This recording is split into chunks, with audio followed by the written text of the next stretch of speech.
Bismillahirrahmanirrahim. Assalamualaikum warahmatullahi wabarakatuh.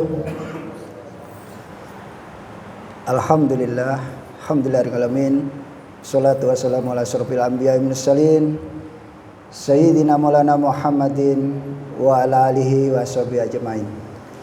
Yang ulun hormati seluruh jamaah Masjid Ashifa Rumah Sakit Ulin Banjarmasin, yang insya Allah semua calon penghuni surga. Mudah-mudahan kita selalu dirahmati Allah Subhanahu wa Ta'ala. Baik, kita ketemu 7 menit karena judulnya kultum. Kemudian hari ini kebetulan kita ngambil judul rumus hidup bahagia.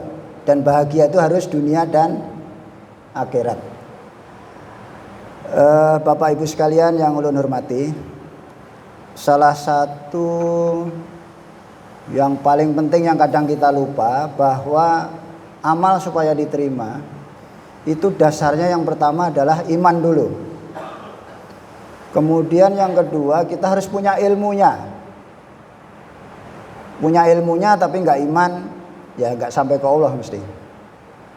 Jadi pertama kali yang kita pupuk atau kita pegang itu iman kita dulu, tauhid kita dulu. Makanya rukun iman itu sangat penting.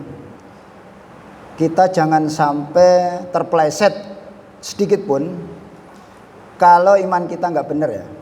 Jadi tauhid kita yang kita benar. Karena nabi-nabi diutus itu semua untuk menegakkan tauhid, kalimah Allah. Itu tugas pokoknya di situ. Sebagai contoh begini Bapak sekalian. Mungkin kalau kita lihat Bapak Ibu sedekahnya banyak misalkan ya. Atau misalkan gini, orang-orang kafir atau orang non muslim itu sedekahnya banyak Pak, miliaran bahkan triliunan. Kita yang kadang 10.000, 50.000 dan sebagainya. Tetapi di mata Allah yang diterima siapa? Ya kita. Kenapa? Karena kita yakin dulu bahwa tauhid kita, bahwa ketika kita memegang la ilaha illallah itu jaminannya surga Bapak sekalian. Sudah pegang itu saja. La ilaha illallah jaminannya surga sudah. Karena perlu diketahui sebenarnya kenapa surga dibikin, neraka dibikin, itu sebenarnya alasannya ya la ilaha illallah tadi. Siapa yang berani mengingkari la ilaha illallah, jatahnya adalah neraka. Jelas itu. Tetapi ketika yang dengan ikhlas mengakui la ilaha illallah, pasti masuk surga. Pasti Bapak sekalian, itu jaminan Allah. Sampai nggak usah meragukan lagi itu. Meskipun nanti timbul cerita nanti mampir dulu neraka, itu sampean jangan ngajak-ngajak saya ya. Itu terserah aja. Jadi ada yang berpikir nanti ke neraka, ya itu sampean sendiri gitu. Karena begini logikanya.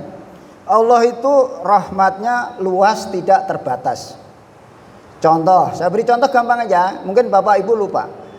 Orang kafir 70 tahun, 80 tahun sekali mengucap la ilaha illallah Muhammadar Rasulullah, habis dosanya. Begitu gampangnya sebenarnya kalau Allah berkehendak untuk memberi rahmat kita, pengampunan. Artinya Bapak Ibu ketika hari ini maksiat, kita tidak bisa lepas dari maksiat biasanya, karena manusia itu punya musuh dua paling besar. Ada dua, yang satu eksternal, yang satu internal. Yang eksternal itu siapa? Setan. Setan tuh banyak Pak. Ini ada nih, nah ini banyak nih setan di sini ya. Selalu mendekati kita. Setan tuh larinya ketika ada azan aja. Wah lari terkentut-kentut, kemudian balik lagi kalau azannya hilang. Makanya Mas Sauri kalau azan enggak terima kasih, alhamdulillah setannya hilang gitu. Tapi kemudian kalau sudah selesai balik lagi. Kemudian musuh yang paling dahsyat itu adalah musuh di dalam. Namanya apa Bapak sekalian? Hawa nafsu. Nah, hawa nafsu ini memang diciptakan Allah untuk menguji kita, untuk menguji kita. Ya. Jadi Bapak Ibu sekalian, kalau kita paham tadi, pertama iman tauhid kita harus kita kuati. Itu yang pertama, bentengnya. Kemudian cari ilmu. Hari ini Bapak Ibu lagi cari ilmu. Ini luar biasa, memudahkan kita untuk menuju jalan surga. Bapak Ibu harus sadar, semua yang terjadi itu pasti karena takdir Allah. Ketika Bapak Ibu bisa duduk di sini sekarang ini takdir Allah yang baik sudah. menunjukkan Bapak Ibu ini amalan penghuni surga sudah. Itu perlu disyukuri karena banyak kawan-kawan kita yang justru di luar ngobrol-ngobrol, mungkin sambil merokok, sambil ngobrol, mungkin sambil malah gibah. Tapi Bapak Ibu ditakdirkan hari ini duduk di sini, kemudian bisa dalam majelis ilmu. Oke ya. Jadi Bapak Ibu sekalian perlu diingat, surga dan neraka itu gambaran sebenarnya la ilaha illallah itu diciptakan tadi. Surga itu gambaran ridho Allah. Kalau neraka itu gambaran suktullah atau murkahnya Allah. Sudah sampai sini kalau sudah jelas. Jadi sebenarnya kalau Bapak Ibu sekarang ini lagi diridhoi Allah itu sebenarnya di dalam surga sudah. Dan perlu kita ingat konsepnya begini. Ada sebuah hadis Nabi yang mengatakan bahwa Allah akan ridho kepada kita kalau kita ridho kepada ketentuannya, kepada takdirnya. Ini tolong dipegang betul ini. Jadi kalau kita tidak ridho terhadap ketetapan Allah, Allah pasti nggak akan ridho dengan kita. Nah, jadi rumus tadi apa yang pertama? Sebenarnya gampang rumusnya, tapi susah melaksanakannya ya. Susah melaksanakannya. Pertama cuma ridho dulu, ridho. Semua kalau Bapak Ibu sudah ridho itu sudah beres sudah. Sudah beres sudah. Nggak ada masalah sebenarnya. Ketika Bapak Ibu ridho dengan ketetapan Allah. Saya beri contoh begini. Ketika misalkan Bapak Ibu misalkanlah lagi jalan, kemudian macet. Nah, macet misalkan ya kita mau ke Duta Mall, kemudian macet. Nah sudah. Langkah itu ridho. Jangan sampai Bapak Ibu ngomong gini. Jakanya lah lewat veteran, jakalah. Enggak, itu pintunya setan itu. Kita ini sering gitu ya. Seandainya kemarin, seandainya takdir itu sudah berlaku, Pak. Sudah ridho aja. Kemudian kita menit itu jadi ladang amal kita. Ketika sampai dikasih macet sabar itu pahala sampai besar. Kemudian sampai kreatif lagi misalkan bahkan nolong orang atau apa sehingga mengurai kemacetan dapat pahala lagi. Seharusnya kan begitu. Nah, jadi yang paling penting adalah ridho. Itu rumus bahagia. Sebenarnya habis di situ ridho. Nah, ridho itu apa?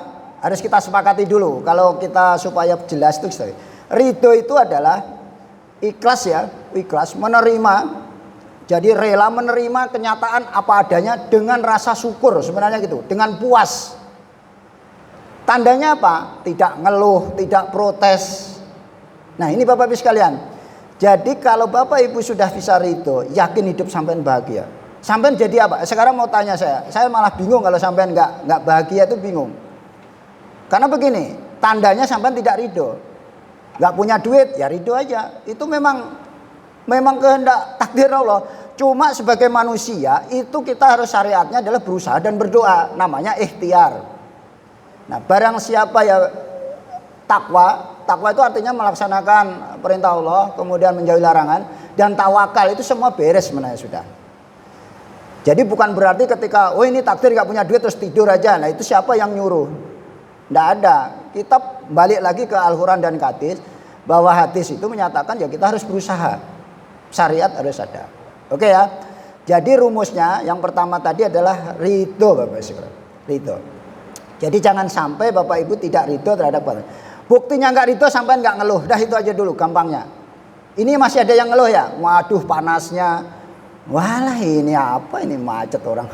parkir penuh ya. Wes ngeluh aja. Itu sampean mesti malah tersiksa, yakin saya. Karena jaminan Allah barang siapa bersyukur maka nikmat akan ditambah.